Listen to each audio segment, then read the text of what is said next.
FC আড্ডাতে আপনাদের সবাইকে স্বাগত। ক্যারিয়ারের শেষটা আর্জেন্টিনায় কাটাতে চেয়েছিলেন আনহেল ডি মারিয়া। শুরুর দিকে শেষটাও করতে চেয়েছিলেন রোজারিও সেন্ট্রালের জার্সিতে। তবে আর্জেন্টিনাকে 2টি কোপা আমেরিকা ও কাতার বিশ্বকাপে শিরোপা এনে দেওয়া এই ফুটবলার সে আশা বোধহয় আর পূরণ হচ্ছে না। মেয়েকে হত্যার হুমকির পর নিরাপত্তা আশঙ্কায় জন্মভূমি আর্জেন্টিনায় ফিরছেন না এই উইঙ্গার। আর্জেন্টিনার তৃতীয় বৃহত্তর শহর রোজারিও সাম্প্রতিক সময়ে গ্যাং ভিত্তিক অপরাধের বিস্তারে এই শহরের নিরাপত্তা ব্যবস্থা ব্যাপক অবনতি ঘটেছে।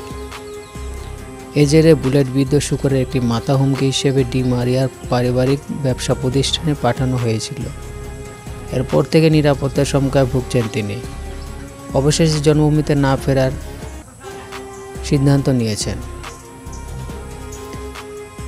আর্জেন্টিনা টেলিভিশন চ্যানেল রোজারিও 3কে ডি মারিয়া বলেছেন, আমাদের বোনের ব্যবসা প্রতিষ্ঠানে হুমকি দেওয়া হয়েছে।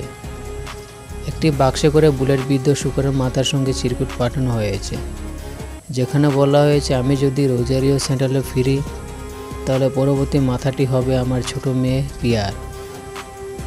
আর তাই পরিবার নিরাপত্তার কথা ভেবে এখন রোজারিওতে না ফেরার সিদ্ধান্ত নিয়েছেন ডি মারিয়া। আমি এভাবে রোজারিওতে ফিরব না। ওরা আমার পরিবারের দিকে হাত বাড়িয়েছে, আমি কোনোভাবেই সেটা হতে দেব না। Angle Di Maria.